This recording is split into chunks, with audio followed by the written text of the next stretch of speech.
Hello guys, welcome back to my channel. Today we will understand about the President of India, its election, power, function and comparison between Indian and American President and their power. Please like and subscribe my channel for such more videos. Bharat के राष्ट्रपति का चुनाव और उनकी भूमिका भारतीय संविधान में महत्वपूर्ण स्थान रखती है। भारतीय राष्ट्रपति का चुनाव निर्वाचक मंडल द्वारा किया जाता है, जिसमें संसद के दोनों सदनों, लोकसभा और राज्यसभा के निर्वाचित सदस्य तथा सभी राज्यों और केंद्र शासित प्रदेशों की विधानसभाओं के निर्वाचित सदस्य शामिल होते हैं। यह प्रक्रिया संविधान के अनुच्छेद 54 और 55 में वर्णित है। निर्वाचन आनुपातिक प्रतिनिधित्व प्रणाली और एकल संक्रमणीय मत प्रणाली के तहत होता है, जिसमें गोपनीय मतदान होता है।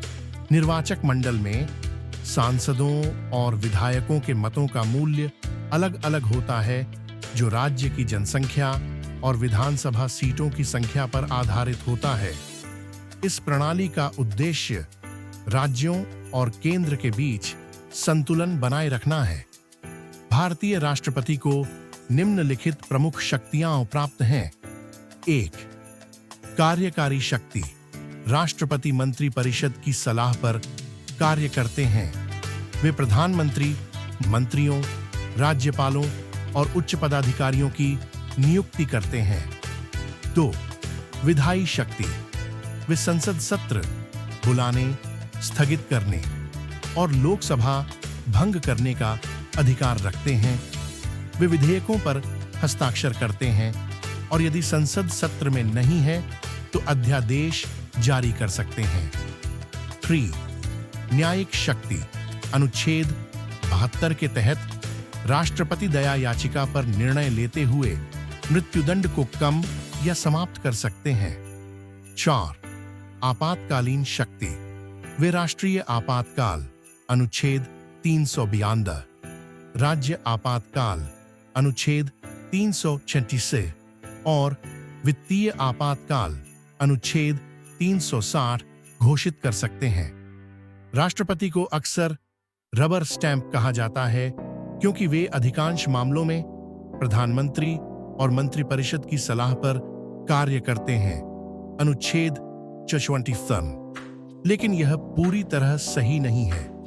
कुछ विशेष परिस्थितियों में राष्ट्रपति स्वतंत्र निर्णय ले सकते हैं। जब कोई सरकार अल्पमत में हो या बहुमत साबित न कर सके, तो राष्ट्रपति प्रधानमंत्री नियुक्त करने में विवेकाधिकार का उपयोग कर सकते हैं। अध्यादेश जारी करने या दया याचिका पर निर्णय लेते समय उनकी भूमिका स्वतंत्र होती है। आपातकालीन स्थितियों में उनका निर्णय अत्यधिक प्रभावशाली हो सकता है। इसलिए भारतीय राष्ट्रपति का पद केवल औपचारिक नहीं है, वह संविधान की रक्षा करने और संकट के समय विवेकपूर्ण निर्णय लेने के लिए महत्वपूर्ण भूमिका निभाते हैं। उनका पद देश की एकता, अखंडता और संवैधानिक व्यवस्था का प्रतीक है। भारत के राष्ट्रपति को 3 प्रकार की वीटो शक्तियां प्राप्त हैं। आत्यंतिक वीटो, एब्सोल्यूट वीटो, निलंबनकारी वीटो, सस्पेंसिव वीटो और पॉकेट वीटो। 1. आत्यंतिक वीटो। यह शक्ति राष्ट्रपति को संसद द्वारा पारित किसी विधेयक को पूर्णतः अस्वीकार करने की अनुमति देती है। यदि राष्ट्रपति इस वीटो का प्रयोग करते हैं, तो विधेयक कानून नहीं बन पाता और समाप्त हो जाता है।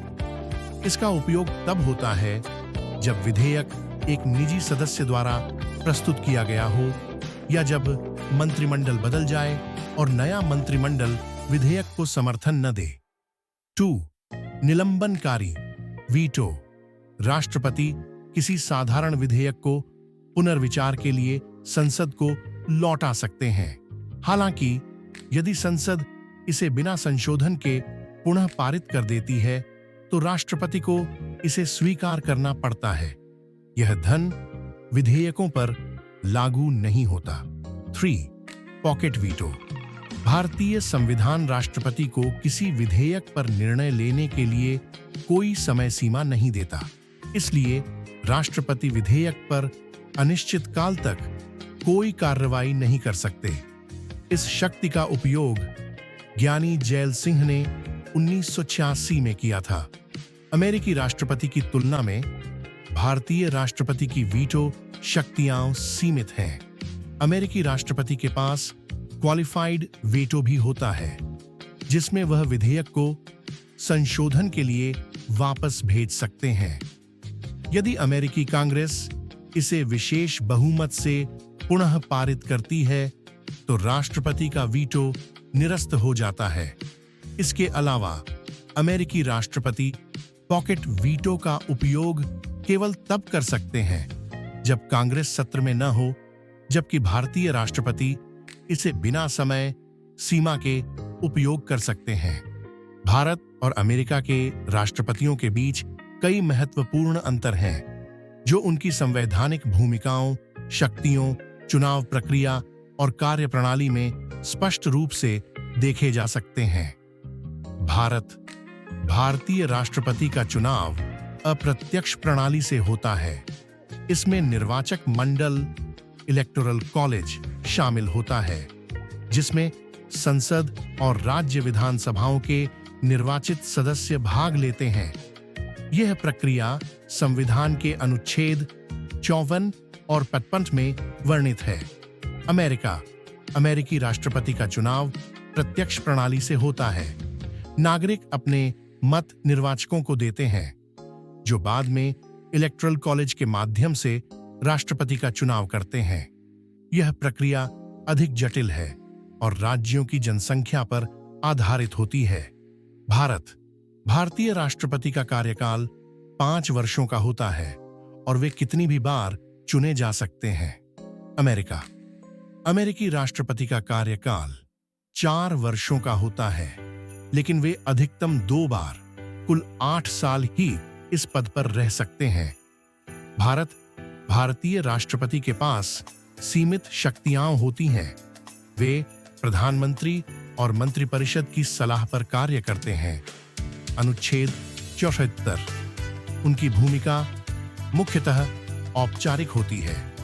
हालांकि वे तीनों सेनाओं के सुप्रीम कमांडर होते हैं और आपातकालीन स्थितियों में विशेष शक्तियां ग्रहण कर सकते हैं। अमेरिकी राष्ट्रपति कार्यपालिका के प्रमुख होते हैं और उनके पास व्यापक शक्तियां होती हैं।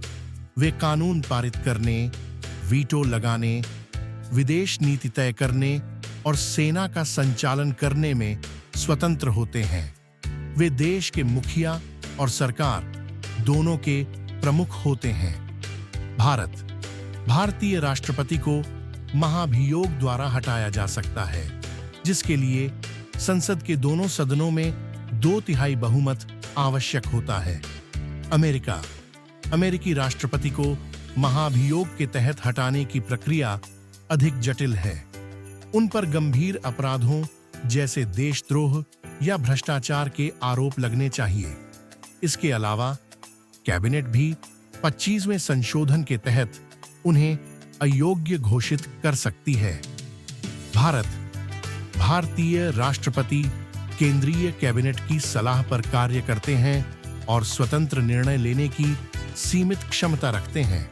उन्हें पद पर रहते हुए किसी भी अदालत में उत्तरदायी नहीं ठहराया जा सकता। अनुच्छेद 361। अमेरिकी राष्ट्रपति स्वतंत्र रूप से निर्णय लेते हैं और उनके पास कार्यकारी विशेषाधिकार होता है। हालांकि वे अवैध या आपराधिक गतिविधियों के लिए उत्तरदायी हो सकते हैं। भारतीय राष्ट्रपति को सालाना लगभग 60 लाख रुपए का वेतन मिलता है, जबकि अमेरिकी राष्ट्रपति को इससे कई गुना अधिक सैलरी मिलती है। साथ ही दोनों को विशेष सुरक्षा और आवासीय सुविधाएं मिलती हैं। भारतीय राष्ट्रपति मुख्यतः एक औपचारिक प्रमुख होते हैं, जिनकी शक्तियां सीमित होती हैं और जो प्रधानमंत्री व मंत्रिपरिषद की सलाह पर कार्य करते हैं। इसके विपरीत अमेरिकी राष्ट्रपति न केवल देश के बल्कि सरकार के भी प्रमुख होते हैं और उनके पास व्यापक कार्यकारी शक्तियां होती हैं। इस प्रकार भारतीय राष्ट्रपति संवैधानिक प्रमुख माने जाते हैं, जबकि अमेरिकी राष्ट्रपति कार्यकारी प्रमुख होते हैं। Thank you for watching my video. Please like and subscribe my channel.